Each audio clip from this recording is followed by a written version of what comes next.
At my parents' anniversary, they announced that all their estates and businesses was willed to my younger sister. They said she was the smartest, and I was their disappointment because I chose not to work in the family business. So I calmly left, but what happened next rather surprised everyone. I will tell you everything. First, let me thank you for your continuous support. If you love stories like this one, support us by subscribing to this channel and comment where you are watching us from. It will be great to hear from you. Now let's jump into the details of what happened. I didn't expect the night to gut me open like that. Honestly, I thought I'd grown numb to their favoritism, immune to the passive-aggressive jabs and backhanded compliments.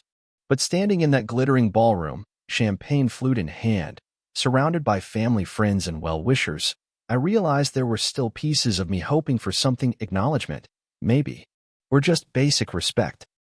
The anniversary party was extravagant, as usual. My parents didn't know how to do intimate. Crystal chandeliers lit the room like a Hollywood set, and waiters floated around in tuxedos like ghosts. Ivy was front and center, smiling for every photo, laughing like she didn't have a care in the world. She always did have a talent for charm. And to be fair, she wore the crown well. Ever since we were kids, it was clear Ivy was their chosen one. She could do no wrong, even when she clearly did.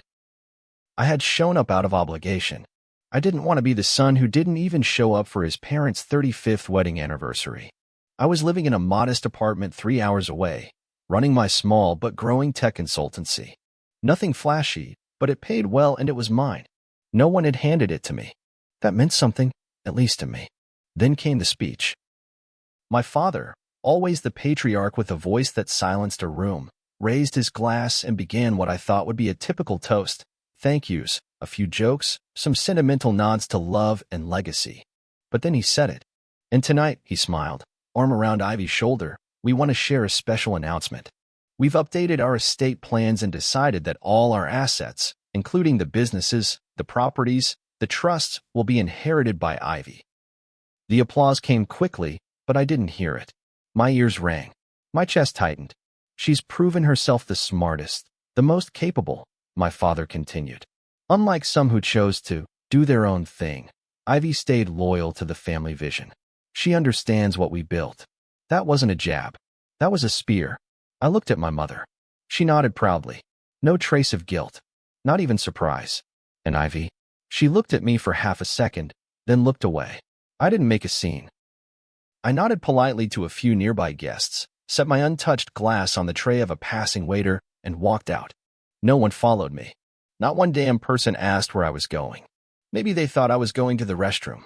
Maybe they didn't care. I got in my car and drove through the night. 3 hours of silence, except for the low hum of the engine and the sound of my own breathing. I didn't cry. I didn't curse. I just detached.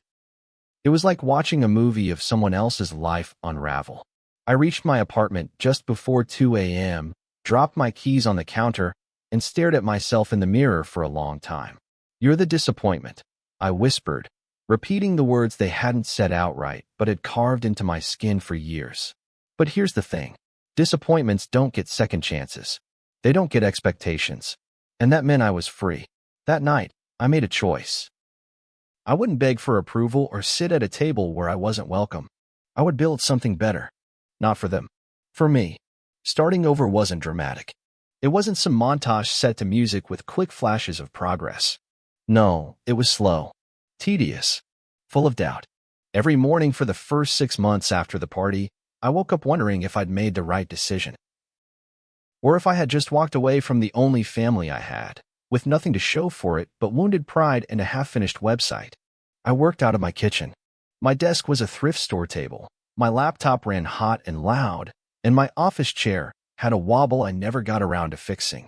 But the work was mine. I offered business strategy consulting to small firms, mom-and-pop shops trying to digitize, mid-sized companies navigating growth, founders needing someone to listen and steer. My clients came in slowly, mostly referrals. I didn't chase funding. I didn't name-drop my family to get meetings.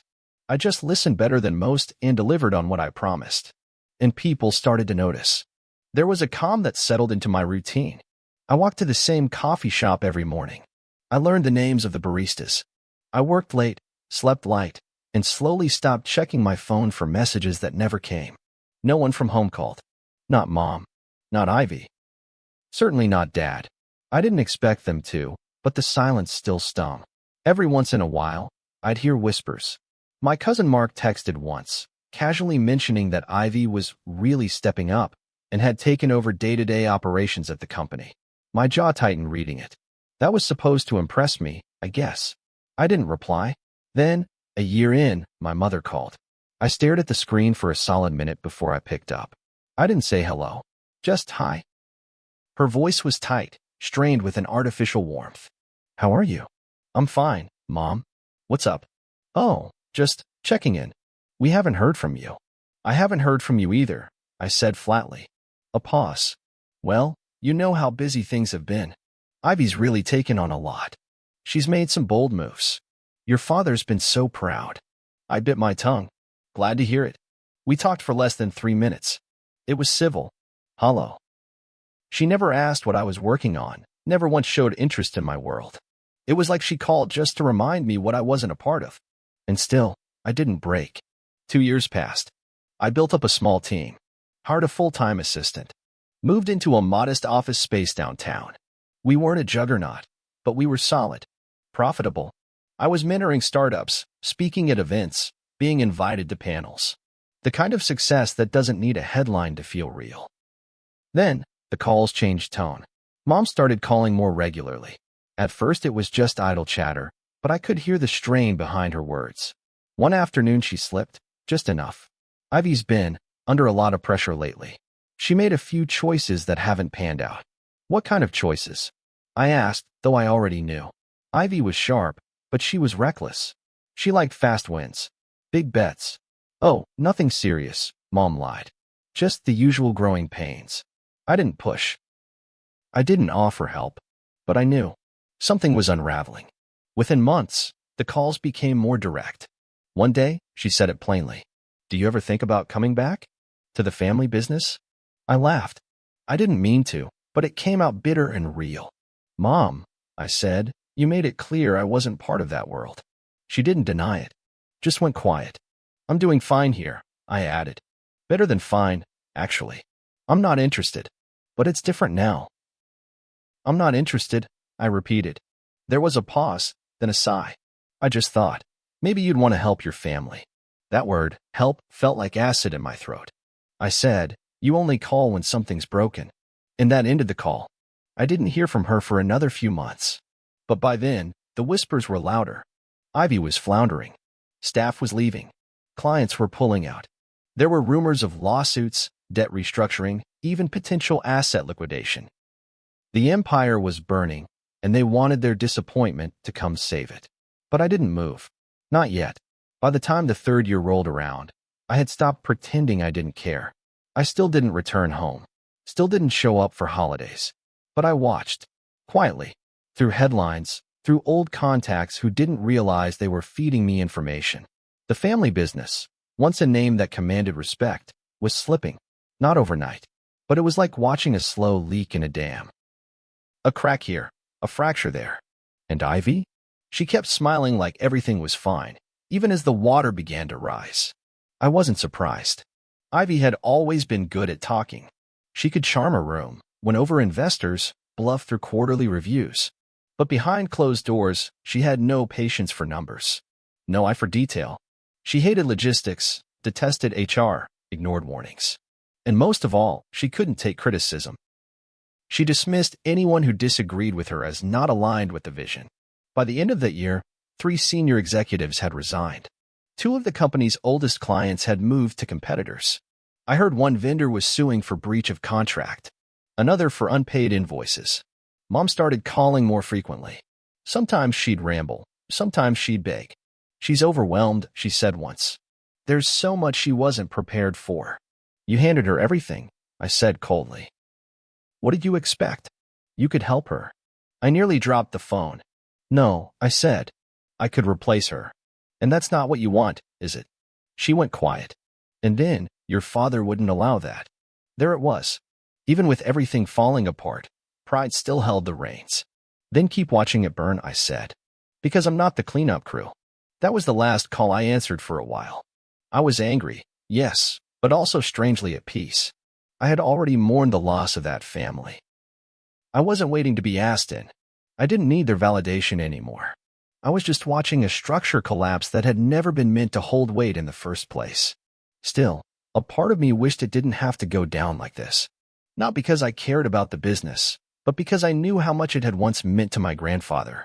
He had built it from scratch with blistered hands and impossible hours. He was a man of honor, not pride, and he would have hated what it had become. Then came the day everything hit the headlines. The company filed for bankruptcy.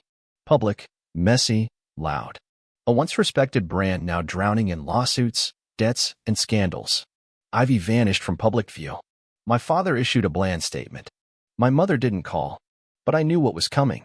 2 weeks later, a quiet inquiry came through a third party.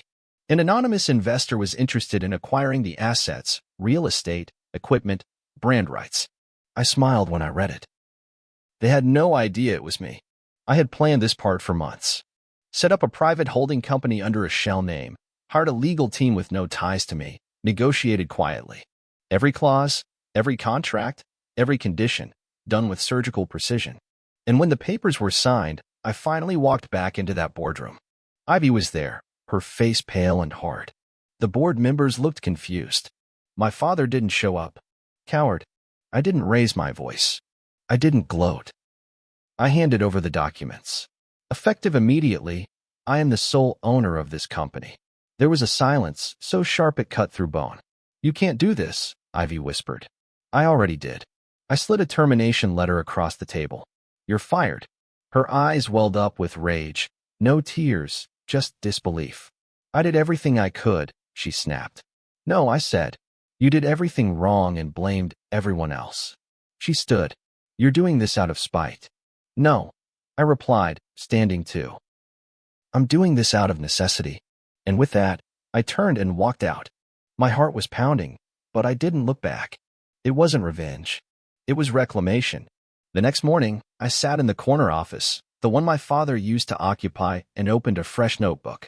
Not to gloat, not to relive old wounds, but to start building. For real this time. The company didn't need a savior. It needed a leader. And I was done waiting to be invited. The first few days were brutal. Everything was worse than I thought. The books were a mess, transactions misfiled, whole departments underfunded, vendors unpaid for months. Morale was abysmal. Half the staff looked like they were waiting for the axe to fall. The other half had already mentally checked out. It wasn't just a broken business. It was a graveyard with lights still flickering. I moved into the office without ceremony. No speech. No champagne. Just me, a black notebook, and a pot of bad coffee from the ancient breakroom machine. I walked the floors, talked to people, not just managers, the warehouse guys, the receptionists, the overlooked assistants. They were tired, but honest. They had seen everything and survived it. And they had thoughts, lots of them. Most of all, they asked the same question. Why are you here? I gave the same answer every time. Because someone has to care. I didn't talk about Ivy. I didn't mention the betrayal, the years I spent building something on my own. This wasn't about her. Not anymore. It was about reclaiming what had been lost, not to my parents, but to arrogance and entitlement. I couldn't erase the past, but I could restore the integrity the company once had. That meant making hard decisions fast. I fired 6 more executives in the first week. Every one of them was either incompetent or complicit. I cut contracts that were bleeding cash and renegotiated with vendors personally. I wasn't too proud to admit fault, just not mine. I own the company now, and that meant owning the mess too. By month 2, we had a working cash flow again. By month 4, our biggest client, the one Ivy lost in a disastrous pitch, returned. By month 6, we were back in the black. No press releases. No gloating on social media. I didn't even tell my mother. But I knew the word was spreading. Ivy must have heard. She didn't reach out. Not once. I think she was too humiliated or too stubborn. Maybe both. I didn't care. I had nothing to say to her anyway. There was no apology she could give that would undo what she took from me. Not just the company, but the years of dignity, the cold dismissal at that party, the assumption that I was disposable. As for my father, I finally got an email. It was short, formal, 3 sentences. I heard what you've done. The company's numbers are impressive. You've proven yourself. Let me know if you want to talk. I stared at it for a long time. Then I archived it without replying. It wasn't about proving anything to him. Not anymore. I didn't need a seat at a table where the chairs had always been nailed down in someone else's favor. That was the part no one seemed to understand. I didn't want their approval. I wanted my peace. And I had found it. I went back to the office that night, long after everyone else had gone home. Sat in the same chair my father once occupied like a throne, overlooking a floor of empty desks and humming equipment. The lights outside twinkled through the windows. I thought about my grandfather, how he used to keep his ledger in pencil so he could erase mistakes without shame. He used to say, "A business is only as good as the people it refuses to forget." That's the part one wanted to carry forward. Not legacy, not bloodline, just honor. I flipped to a blank page in my notebook and wrote one word at the top: rebuild. Rebuilding wasn't just about balance sheets and profit margins. It was about trust. For too long, the company had been a symbol of arrogance, a fortress built on family legacy, where titles were handed out like heirlooms and accountability was optional. I wanted something different, something grounded, human. So I did the thing my family had always refused to do. I listened. I met with every department. No agenda, no time limit. Just tell me what's broken. Tell me what you need. Some were hesitant at first, guarded after years of being dismissed. But eventually, they opened up. They spoke about burnout, budget cuts, bad leadership, about Ivy's volatile mood swings, and how she once fired someone mid-meeting for disagreeing with her. There was damage, deep damage, but people responded to effort, to eye contact, to a leader who didn't walk around with a bodyguard of ego. By the end of the first quarter under my leadership, productivity was up, sick days were down, and for the first time in 3 years, we had zero turnover. I implemented flexible hours, promoted from within, and created a profit-sharing plan. The board resisted it at first, what was left of it, but I told them plainly, if you're not investing in the people, you're just draining the company. I didn't take a salary for the first 6 months. I wanted every cent to go back into the business. I had enough from my own ventures to get by, and truthfully, I wasn't doing this for money. I was doing it because this company should have meant something. Because I was told I wasn't good enough, not smart enough, not loyal enough. And now, without anyone's permission, I was making it better than it had ever been. Clients who had once blacklisted us began returning. One by one, they took meetings, listened to new proposals, signed new deals. Not because of nostalgia, but because they saw the change. They saw the grit, the humility, the stability. And through it all, I kept quiet. No press conferences. No interviews. No viral redemption arc. Just steady work. Ivy sent a single message, a long, rambling email that danced around the subject of forgiveness without ever landing on the words. She said she was doing some reflecting and regretted how things were handled. She said she was happy the company was doing well again and hoped we could talk. I never replied. She'd made her choice the moment she stood at that anniversary party and accepted a crown built on exclusion. There's no apology that rewrites that moment. As for my mother, she started calling again too. Not as frequently, and not as forcefully. Your father's been watching the numbers, she said once. He's impressed. I didn't even respond to that. Just let the silence stretch long enough for her to change the subject.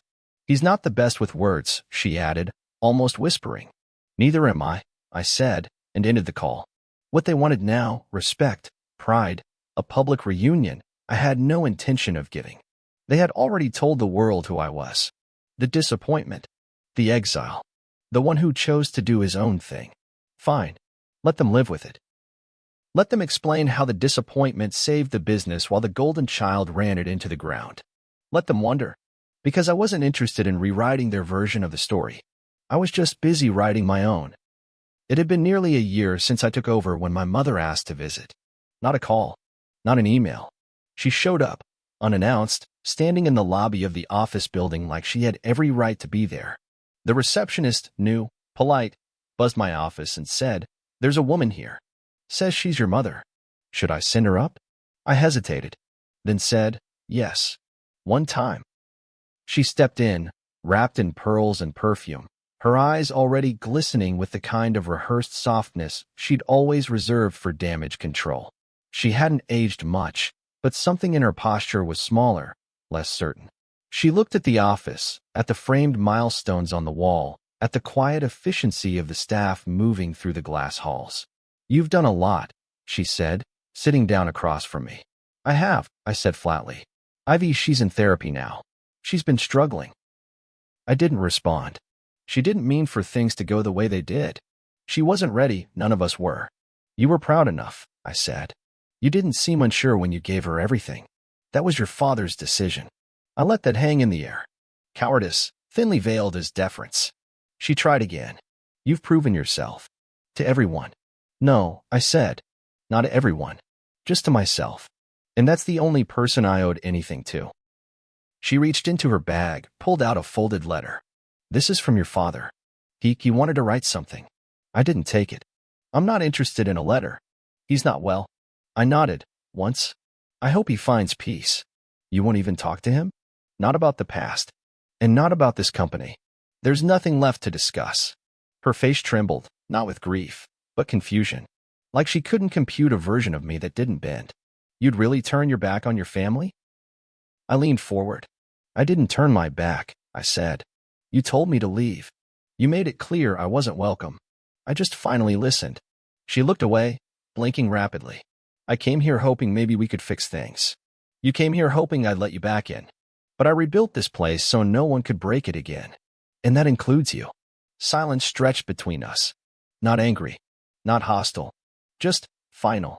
She stood slowly, smoothed the front of her blouse. And for the first time in my life, she didn't try to hug me goodbye. She just nodded and left. That night, I sat in the dark of my office, looking out at the skyline. The company was thriving. My team was loyal. My systems worked. There was stability and something close to peace. But the part of me that had once longed for reconciliation, that part had gone quiet. I thought about legacy.